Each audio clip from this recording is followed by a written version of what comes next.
বহুকাল আগে একজন রাজা বলেছিলেন, আমাকে তোমরা একটা শিক্ষিত মা দাও, আমি তোমাদেরকে একটা শিক্ষিত জাতির নিশ্চয়তা দিচ্ছি। এই কথাগুলো না আমরা বহুবার শুনেছি, বই পুস্তকে পড়েছি, কিন্তু আমাদের বাস্তব জীবনে এর প্রয়োজনীয়তা আমরা অনুভব করতে পারিনি।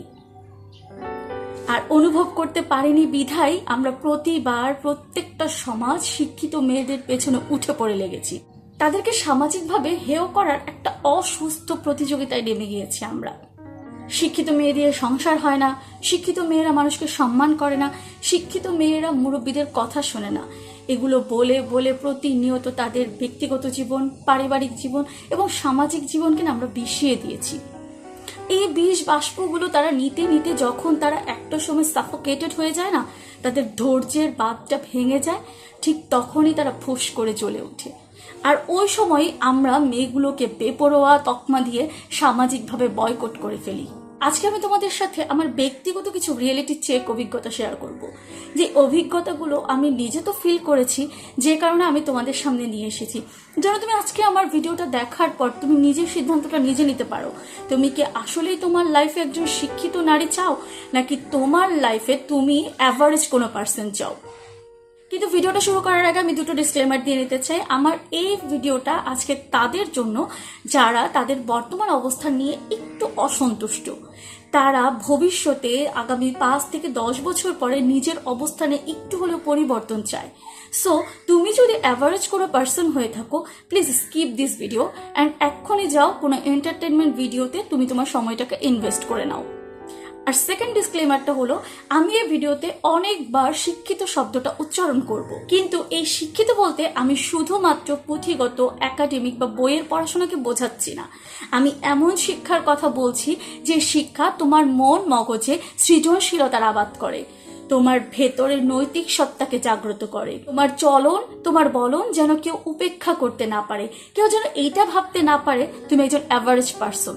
না, এটা কোনো অহংকার না, এটা আত্মসম্মানের প্রতীক, তোমার নিজের প্রতি নিজের সম্মানের প্রতীক। আমি আজকে আমার এই ভিডিওতে এমন শিক্ষিত নারী সমাজের প্রতিচ্ছবিকে দাঁড় করাতে চাই যারা তাদের একাডেমিক জ্ঞানকে কাজে লাগিয়ে তাদের বাস্তব জীবনে সেই জ্ঞানের আলোকে প্রজ্বলিত করে রেখেছে। সো চলো আজকে তাদেরই জয় জয়কার দিন হবে। ফার্স্ট যে পয়েন্টের কারণে তোমার শিক্ষিত মেয়েকে বিয়ে করা উচিত, সেটা হচ্ছে একটা শিক্ষিত মা মানেই একটা সুস্থ সন্তান। তুমি দেখো, একটা সন্তান জন্মের পরে আমরা তার স্বাস্থ্য নিয়ে কতটা কনসার্ন থাকি, তাই না? এই শিশুটার স্বাস্থ্যের কথা চিন্তা করি না, আমরা মাকে গামলা গামলা ভাত খাওয়াই যেন তার দুধ বাড়ে। শিশু কান্না করা মানে আমরা এটা ধরে নেই আজকে মা কোনো ঝাল খাবার খেয়েছে, তার পায়ে তার পেট মোচড়াচ্ছে। এ ধরনের আজগুবি কথাগুলো না শুধুমাত্র তারাই বলে যাদের খাদ্য গ্রহণ থেকে পুষ্টি সংশোধন প্রক্রিয়া পর্যন্ত বিন্দু পরিমাণ কোনো জ্ঞান নেই। তুমি যাই খাও না কেন, সেটা ডাল হোক আর ঝাল হোক, সেটা তোমার শিশু ফিল করতে পারে না। তোমার খাদ্যটা পুষ্টি গ্রহণের মাধ্যমে যখন রক্ত থেকে একটা হরমোনাল প্রসেসের ভেতর দিয়ে সেটা দুধ উৎপাদন করছে, ঠিক তখনই সেই খাবারটা তার উপযোগী হয়ে উঠছে। যাদের ভিতরে খাদ্য এবং পুষ্টি সম্পর্কে সামান্যতম জ্ঞান থাকে, তারা নিজের 12টা বাজিয়ে কামলা কামলা ভাত খায় না। তারা জানে কোন খাবারটাতে কতটুকু পুষ্টি থাকে, তার বাচ্চার ডেভেলপমেন্টের জন্য কোন খাবারটা কতটুকু প্রয়োজন।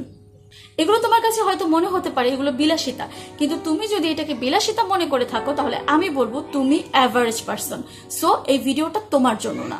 একটা শিক্ষিত মা কখনোই একটা বাচ্চার একটা নাদুস মুদুস অবয়ব তৈরি করে না। সে জানে তার বাচ্চার জন্য কোন খাবারটা জরুরি, সে জানে তার বাচ্চার দৈহিক বিকাশের জন্য কোন খাবারটা জরুরি, সে জানে তার বাচ্চার বুদ্ধিবৃত্তিক বিকাশের জন্য কোন খাবারটা জরুরি, এবং সে এইটাও জানে তার বাচ্চার মানসিক প্রশান্তির জন্য, তার বাচ্চার মানসিক ডেভেলপমেন্টের জন্য কোন পরিবেশ, কোন পরিস্থিতি, কোন মানুষগুলো জরুরি। সে প্রত্যেকটা জিনিসের না একটা ছক কষতে জানে, সে বাউন্ডারি সেট করতে জানে। তার সন্তানের জন্য যেইটা সবচাইতে বেশি দরকারি, সে সেইটাকে প্রায়োরিটি লিস্টে ফার্স্টে রাখে, সে সেইভাবেই তার অ্যাকশন প্ল্যান সাজায়। সেকেন্ড যে কারণে তোমার একটা শিক্ষিত মেয়ে বিয়ে করা উচিত, সেটা হলো একটা শিক্ষিত মেয়ে মানে একটা রুচিশীল পরিবেশ। মানুষের রুচি নির্ভর করে তার স্বাদ ও সাধ্যের সামর্থ্য অনুযায়ী, কিন্তু সাধ্য ছাড়াও যে সাধের মেলবন্ধন করা যায় না, এইটা শুধুমাত্র তুমি একটা শিক্ষিত নারীর ঘরে গেলে বুঝতে পারবে।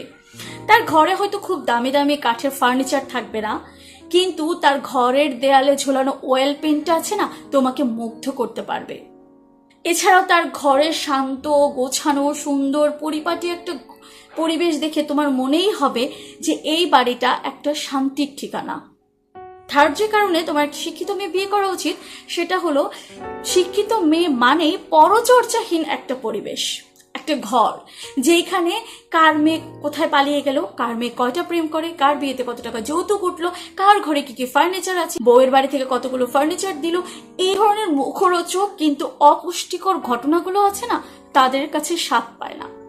তাদের কাছে অন্যের সমালোচনা, পরঘর চর্চা ছাড়াও আরো অনেক ধরনের কাজ থাকে নিজেকে নিজের উন্নতির দিকে নিয়ে যাওয়ার জন্য, তোমার ঘরকে আরো উন্নত করার জন্য। তোমার সন্তানের পেছনে সে সময় নষ্ট করে, অন্যের বাড়ির খবর নিয়ে পিএনপিসি করে সে তার দিন রাত্রি যাপন করে না। সাধারণত এই ধরনের অস্বাস্থ্যকর গল্প থেকে বাঁচার জন্যই তারা লোক সমাগম এড়িয়ে চলতে চেষ্টা করে। এতে করে অনেকেই তাদেরকে একঘেয়ে অসামাজিক এই ধরনের তকমাগুলোও দিয়ে দেয়, কিন্তু তাতেও তাদের কিছু যায় আসে না, কারণ তারা জানে তাদের কোথায় কতটুকু কথা বলতে হবে। তারা জানে পরচর্চায় নিজের জীবনকে নষ্ট না করে নিজের সময়কে কাজে লাগাতে হয় কিভাবে। ফোর্থ যে কারণে তোমার একটা শিক্ষিত মেয়ে চুজ করা উচিত সেটা হচ্ছে, একটা শিক্ষিত মেয়ে মানেই হলো সম্মান নিয়ে একটা জীবন যাপন করা। যে ঘরে একটা শিক্ষিত বউ থাকে সে ঘরের ভেতরকার খবরগুলো না সহজেই অন্যের কান পর্যন্ত পৌঁছায় না। দাম্পত্য কলহ, অভাবের দিনগুলি, ঋণের বোঝা, সামাজিক দায়বদ্ধতা, এই ধরনের ভেতরকার গল্পগুলো না কেউ জানতে পারে না। সে নিজের সম্মান, পরিবারের সম্মান এবং তোমার সম্মানের জন্য ক্ষুধার্ত পেটেও সবার সাথে হাসি মুখে কথা বলতে জানে। সে জানে কি করে চরম অবহেলা পেয়েও একটা অসুখী দাম্পত্য জীবন টিকিয়ে রাখতে হয়। সে জানে কিভাবে নিজে শারীরিক ও মানসিকভাবে নির্যাতনের শিকার হওয়ার পরও সন্তানদেরকে আদর্শ মানুষ হিসেবে গড়ে তোলার জন্য লড়াই করা যায়।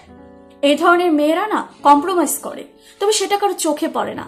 সে কম্প্রোমাইজ করে নিজের সাথে, কিন্তু নিজের সম্মানের সাথে না। সে আত্মঅহংকারী হয় না, সে আত্মসম্মান বোধ সম্পন্ন একজন নারী হয়, যার মাইল ফলক সবাই চাইলেও ছুঁতে পারে না। ফিফথ যে কারণে তোমার একটা শিক্ষিত মেয়ে বিয়ে করা উচিত, এটা এই কারণটারই লেজুর বাঁধা একটা কারণ। দেখো, তোমাকে আগেই বলেছি এই ধরনের মেয়েগুলো সম্মান নিয়ে বাঁচতে চায়। তারা অভাবে থাকলেও নিজের সম্মানটাকে ধরে রাখতে চেষ্টা করে। তারা সম্মানের সাথে কখনোই আপোষ করে না।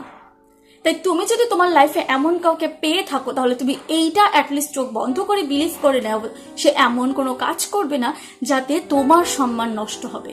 যে মানুষ নিজের সম্মানের কথা চিন্তা করতে পারে সে অন্যের সম্মান নিয়েও ভাবে। এবার ভাবো তো, যদি হুট করে আজকে তোমার ইনকাম সোর্সটা বন্ধ হয়ে যায়, তুমি যদি হঠাৎ করে কোনো শারীরিক সমস্যার সম্মুখীন হও, তাহলে কি হবে বলো তো? সেই চরম মুহূর্তেও না তোমার কপালে হাত রেখে তোমার কপালের দুশ্চিন্তার ভাঁজটা দূর করতে না এই মানুষটাই এগিয়ে আসবে। একবার অসময়ে পা দিয়েই দেখো না, কোনো আপনজন তোমার পাশে থাকবে না এই মানুষটাকে ছাড়া। সেই তখন হাল ধরবে তোমার, কারণ সেই তো তোমার দুঃসময় সুসময় প্রত্যেকটা সময়ের অবলম্বন। এই বাউন্ডারিটা সে খুব ভালো মতোই জানে।